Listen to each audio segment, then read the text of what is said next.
Good morning. How are we doing? Does everybody need to stand up and stretch a little bit? Are we all right?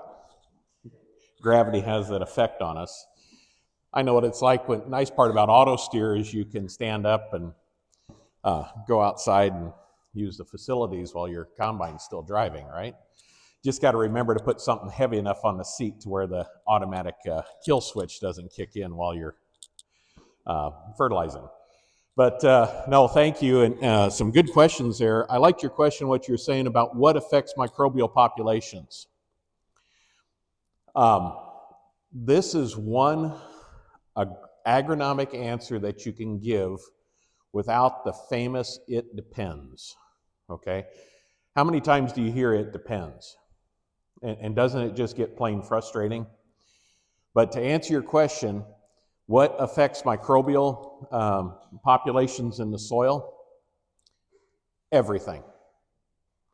Everything you do or don't do to a field affects microbes. Nutrient amounts, timing, placement, all selects for microbes. So we have to really develop an appreciation for what microbes are. 1 teaspoon of soil, so imagine in the morning you're making your coffee, right? And you put however many in. I put in 1 teaspoon for 2 cups, and on bad days I put in a little more.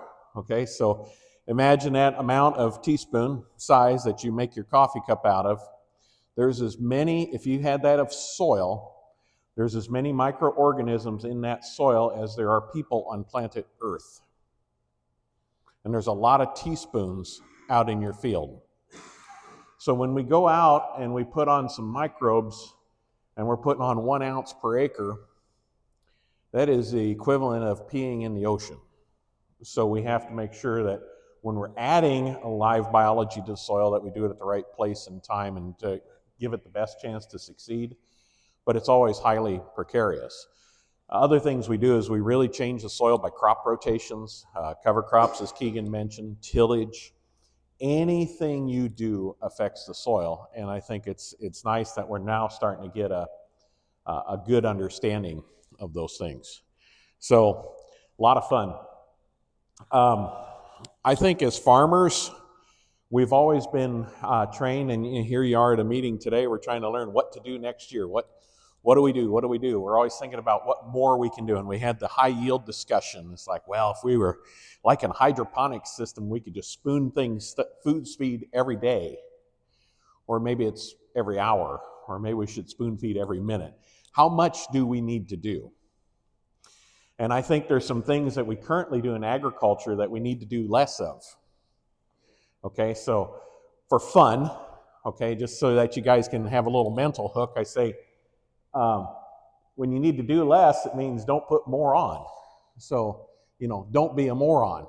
That I think as farmers, we're often convinced that if I just do a little bit more, have a shinier vehicle, if I went to a better strip tiller or a better planter, there's some things that can happen, but there's a lot of things that we're doing that are just excessive that maybe we don't need to do. So we're going to have some fun and go through some things today.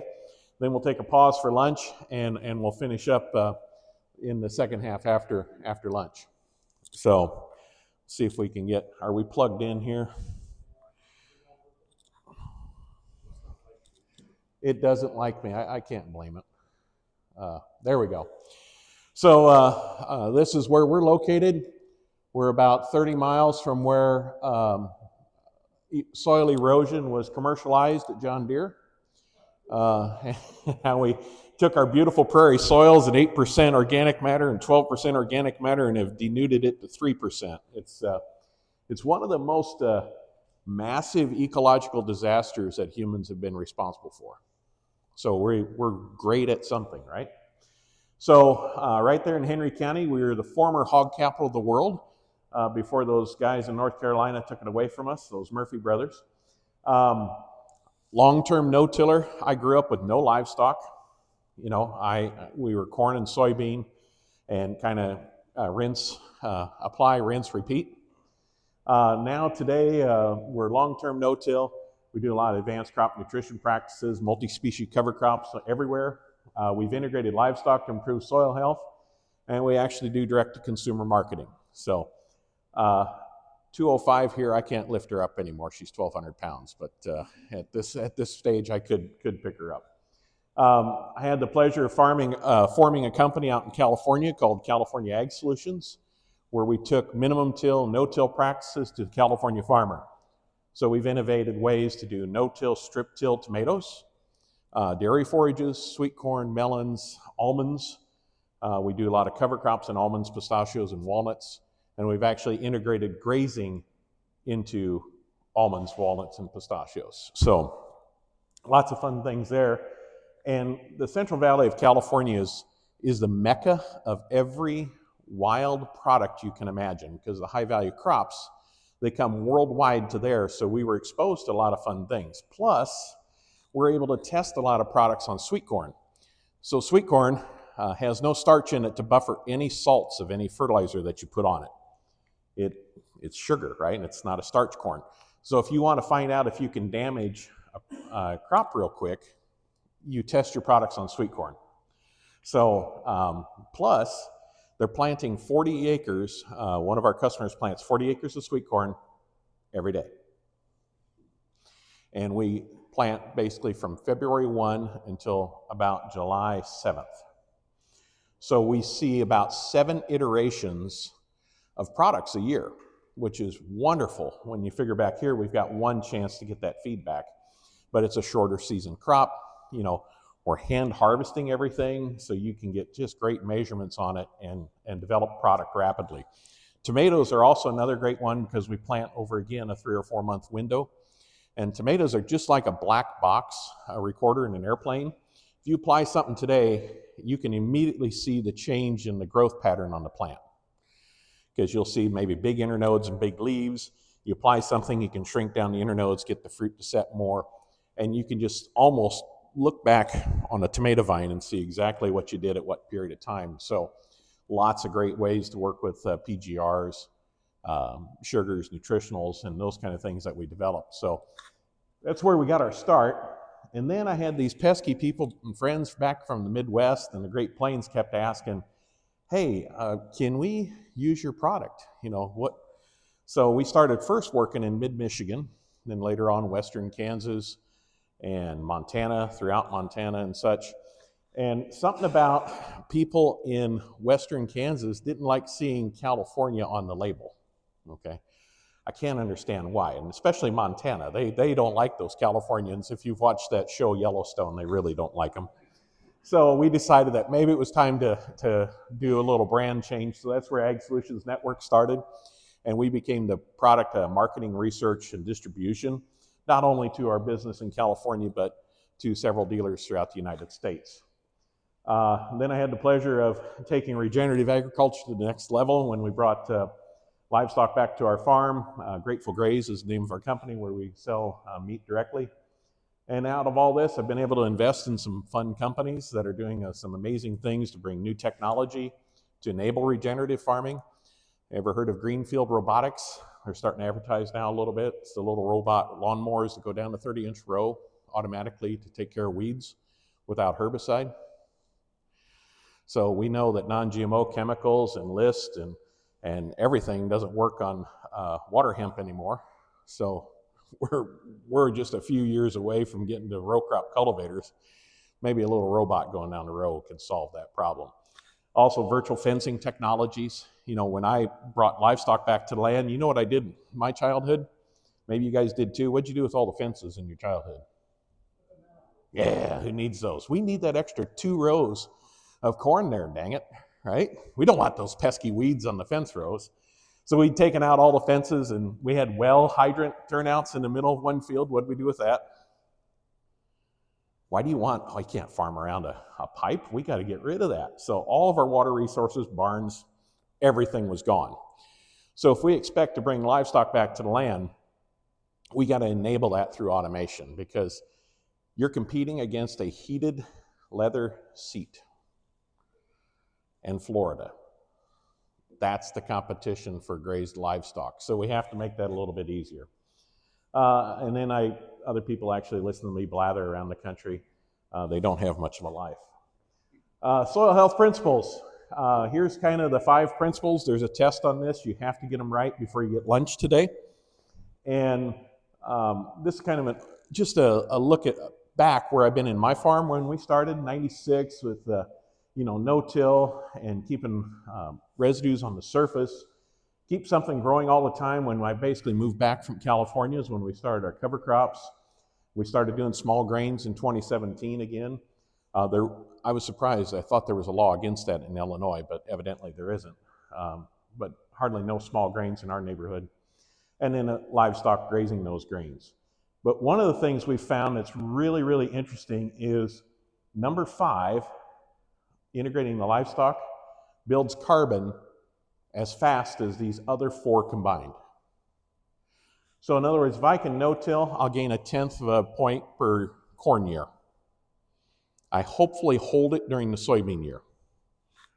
If I keep something growing all the time with a cover crop, I can gain about 1/10 of a point organic matter per year with a cover crop as long as it's this tall or taller, okay?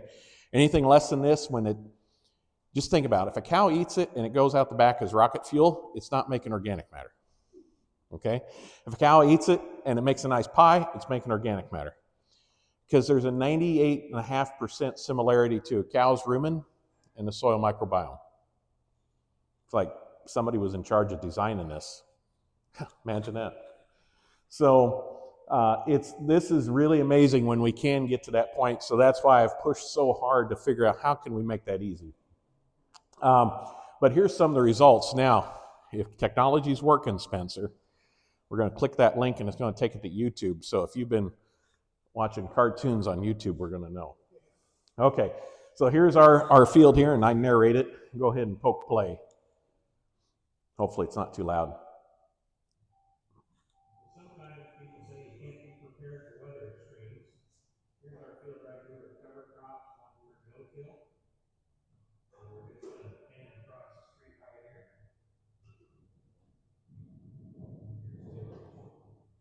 Here's no cover crops. Let's stand in the water. Let's drive along here a little bit. This is the same slope, same soil type, side by side.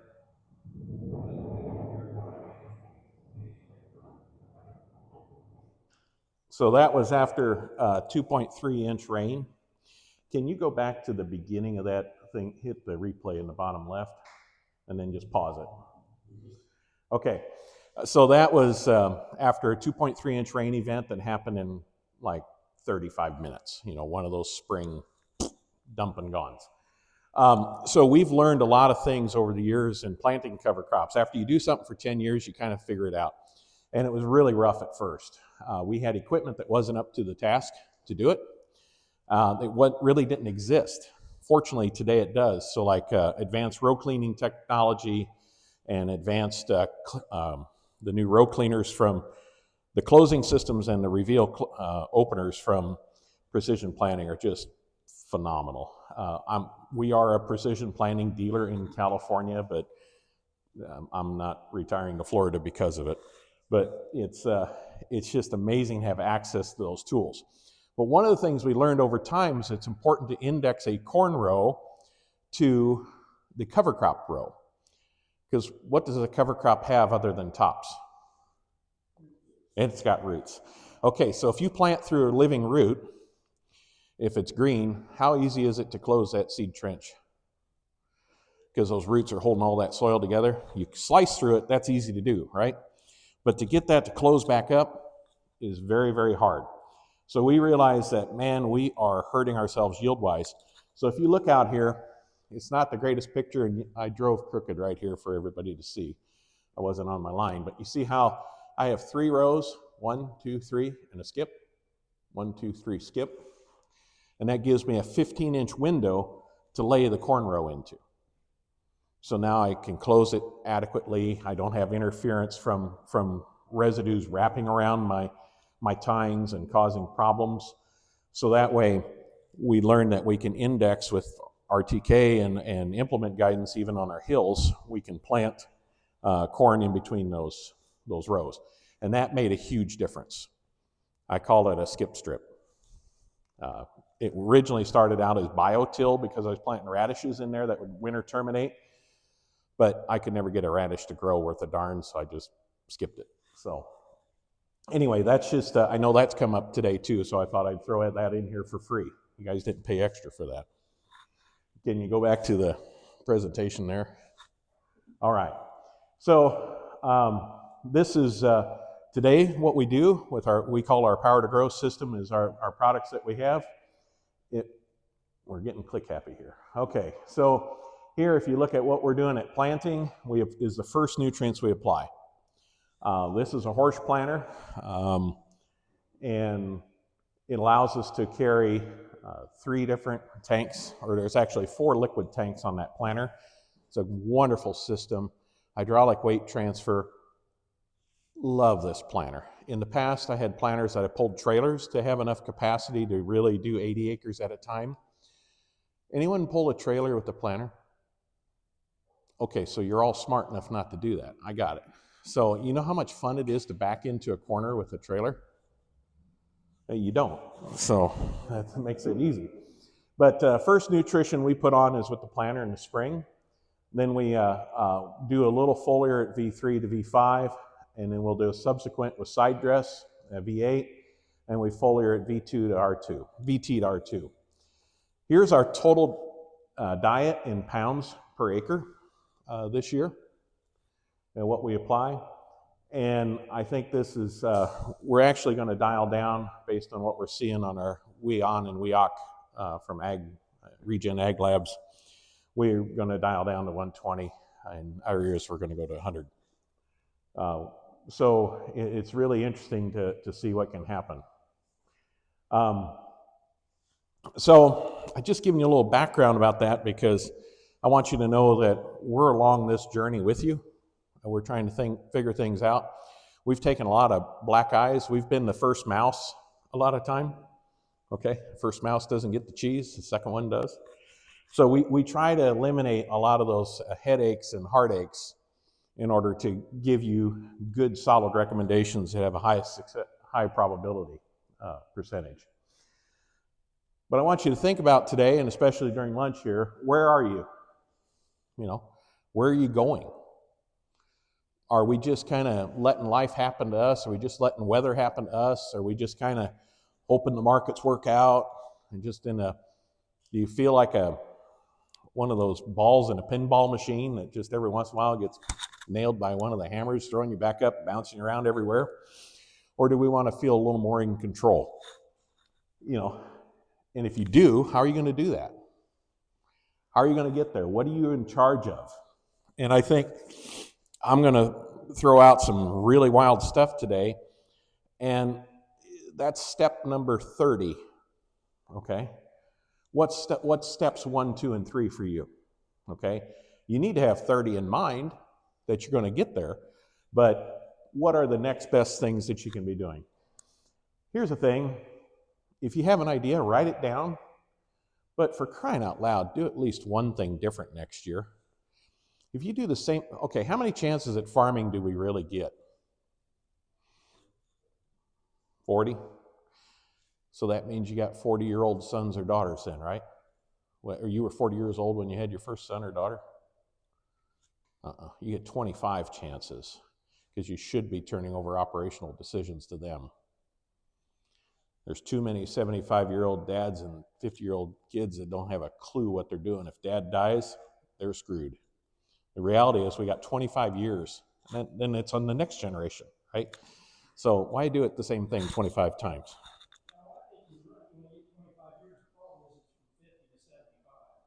Well, you can change that. Well, you can back it up a few years, then give yourself 15. You know what I mean? And I've been really blessed that my dad let me do that. When I came out of college, he's like, agronomics, I love equipment. He was an equipment dealer. Loved the iron. He says, agronomics, I don't know. He says, you do it. Okay, what do I do? And he gave me the opportunity to fail or succeed. And anyway, that's a whole nother discussion. But bottom line, do at least one different thing next year. Otherwise, it gets pretty boring. It really does. So this is one of my favorite quotes. Electric light bulb did not come from the continuous improvement of candles. And Henry Ford has a similar one, right? He says, if I would have asked people what they wanted, what would they have told me? Faster horses. So innovation in your farm isn't just incremental, buy a jug to get a couple more bushels. You need to really rethink your system. Look at what you're growing. Look at how you're doing it. What are some things that you can really change? We have to change the way we think before the soil, our farm, profitability, those kind of things really makes significant changes. I believe all of this is connected.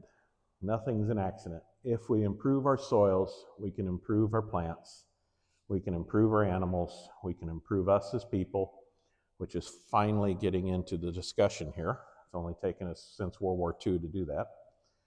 And ultimately, we could improve the planet. There's not trade-offs. There's synergies. And I think we can farm profitably, economically, and with the ecosystem in mind at the same time. But first off, this is the one form of tillage I highly recommend. And there's a severe compaction layer between our two ears. And we really need a ripper that can come in and help us, because I've got that same layer too. There's certain things that I am a staunch no-till guy, okay? I'm meeting with a person on Thursday who's been working on this for a while, but I'm probably looking at a way to go herbicide free. But guess what? How well does that align with no-till? So I'm asking myself the question of, can I maintain soil health with some intermittent tillage for weed control? And is that the least worst thing I can do? Or is no-till with lots of chemicals the least worst thing, right? So we're always balancing what is the least damage we can do and be profitable in the meantime. But I really think we gotta always be challenging ourselves. If you think the way you've done it's the only way to do it, there's a lot of people that do it a different way. And they're not all broke, are they? So we got to figure out what's our hang-ups and our hold-ups in order to see things a little bit differently. Okay, you guys don't even have to remember this very long. It's only 8 minutes to lunch here. So once again, on the soil health principles, and I'm going to do something here to help you remember them. So minimize soil disturbance, maximize the soil cover. You can see them all here on this chart over to the right, okay? But here's the easy way to remember them, okay? So minimize soil disturbance. Don't be a moron. So in other words, don't more tillage, more inputs, more. We want to optimize. We don't want to maximize. And then we do less to the system. Number 2, don't farm naked. Okay, I know that there's not many people out in the middle of the field, and maybe that's your thing to do, but those leather seats, they stick, You got to have the air on if you're going to farm naked, right? But this is a little bit different. Take your mind out of the gutter. This here is we want to maximize soil cover. A lot of naked farming between my farm and here. A lot of tillage. And there's a lot of things that can go wrong with tillage. Not just there's costs and benefits to everything. Next thing is don't farm dead. We want a continual living root. It was pretty nice yesterday, wasn't it? What was the temperature here? 50? What about the day before? That was pretty nice too. It was in the 50s, wasn't it? What crops were you growing yesterday? Could have been. If we have a winter crop, it's growing. And when a crop's growing, what's it doing? It's growing roots. It's taking, you don't even have to buy the solar panels, right? It's taking sunlight and converting it into energy into your soil to feed the microbiome. Always putting carbon into the soil. So don't farm dead. And when you really think about it, we're going to take a really full season corn to give it the benefit of the doubt. 120-day corn, you know, those crazies down south plant. 120 days. Okay, going to ask our agronomists back here in the back and our Bex experts on 120-day corn, approximately how many days of that is post-pollination? 30, 45, 60? I'll just pick a number. Oh, he's going to look it up by heat units to black layer and versus heat units to pollination. At least 60? What'd you say, Brad? Well, just 60. I like your answer is easy. 60 is a nice round number. So if we have 120-day corn and 60 days of those days is, what have we got? About half of that time then that it's vegetatively growing. What happens to the roots when you create a tassel?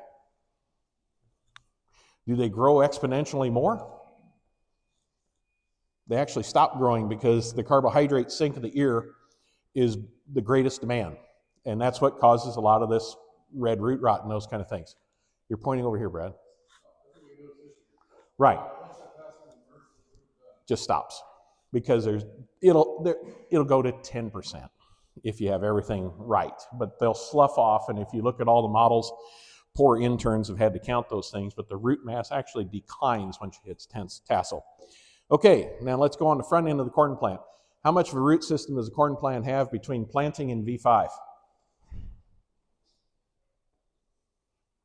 Is it that big? I mean, you're just starting to get crown roots good and going at V5, right? So really between V5 and VT is how many days? Not too damn many. And that's when we're growing. I like how you think. I like your math. That makes it simple. So not too damn many days in 365, we've got an actively growing root system, right? Because once it tassels, it's done. So you think about that. We've got 45 to 60 days out of 365 that we're actively putting carbon in the ground. Now, how do you think we got 12% organic matter on the prairie soils? I realize you're on the very edge. There was prairie pockets and those kind of things, mostly eastern woodland here. Illinois, fun fact, was mostly eastern woodland too. Now, why is it the prairie state? They lie? We got a wrong model? It's actually the Illinoisan Native Americans from 10,000 years ago actually used fire and bison to clear the timbers so they could hunt meat. See, they like meat. They weren't vegan. But that's what created those great soils, is these prairie soils. So in a prairie system, were we building the soil yesterday in 50 degrees? Were we building soil today at 38 or whatever it is, 40? You build soil every day until it gets to 32. So that's one of the things that we got to think about is don't farm dead. We have to have something growing all the time. Okay, don't farm boring. This is increased biodiversity. Does that mean you plant different hybrids every other year? So you got diversity. Is that diversity? Or you plant enlist 1 year and I had XtendiMax 2 years ago. There's diversity, right? We really need to take a hard look at how we're integrating rotations in our system. And then finally, integrate livestock. Don't forget the meat, okay? These soils evolved over time with large ruminants on it. Bison, elk, deer, those kind of things. Worms? Don't leave out the worms. So the horizontal worms are native. The vertical ones that we go fishing with, they're actually an invasive species. But don't tell them that. They do good work. So just I thought for fun, when you guys are making decisions this year and putting together cropping plans, and then you go out there and you execute and you're trying to figure this all out, we have an inside look of a farmer's office here of what they're trying to do in all the decisions that they're making during the growing season. You got a plant and then the rain comes up. Oh, I got to change that. Oh, there's a weed. Oh, I got a bug. I got wireworm. Oh, armyworm. Oh, I got pests. Oh, tar spot. Oh, got to stop. You guys feel like this? Like all you're doing is playing whack-a-mole? I think we get the picture. Go ahead and this guy's pretty good at this, but that means he probably plays it too much. You know, how do we win at whack-a-mole? The only way you win at whack-a-mole is if you hit every one of them. You miss one, you got a train wreck. Who saw the red rot coming on the whack-a-mole this year here? And who ordered 70-degree temperatures during grain fill here? What are you guys doing with your weather? You got to order that far better. 70 and 53. Your carbohydrates for 3 days, you can handle 1 day of that. 3 days in a row, you shut down that plant, the microbiome, the phytosphere of the plant. It took it another 4 to 5 days once you got your temperature back to get the factory working again. You're lucky we didn't have a windstorm and y'all had to have corn reels on. I mean, that is just devastating what that did to you. You know, what's the ag industry's thing? Wow, we get a bigger hammer. You know, hit 2 moles at once. We need new products, more modes of action. That'll solve it.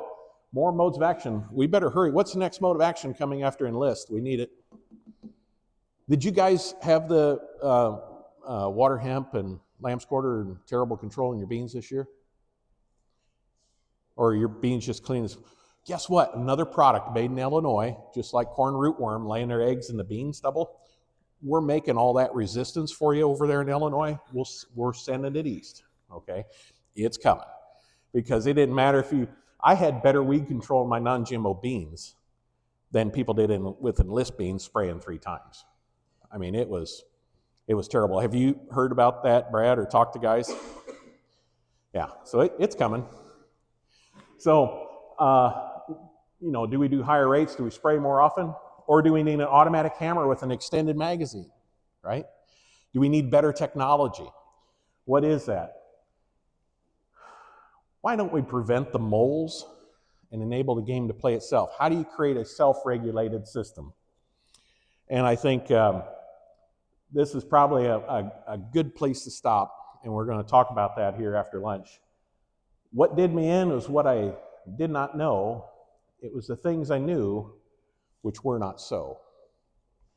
So many things that we accept as true and granted, and we don't even, either we fight for until the very end, or we just naturally do it and we don't really know. So we're going to go into the 5 things right after lunch, if lunch is ready, Brad. If it isn't, we can go now.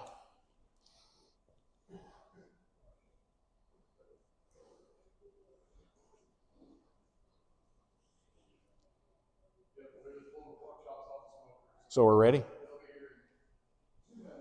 All right. So we're going to talk a little bit about nitrogen right after lunch, and it's going to be a fun discussion. We're going to give you some opportunities to save a lot of money in this regard, not only not in the way that you're thinking. It's what nitrogen does throughout the rest of the season. So, Brad?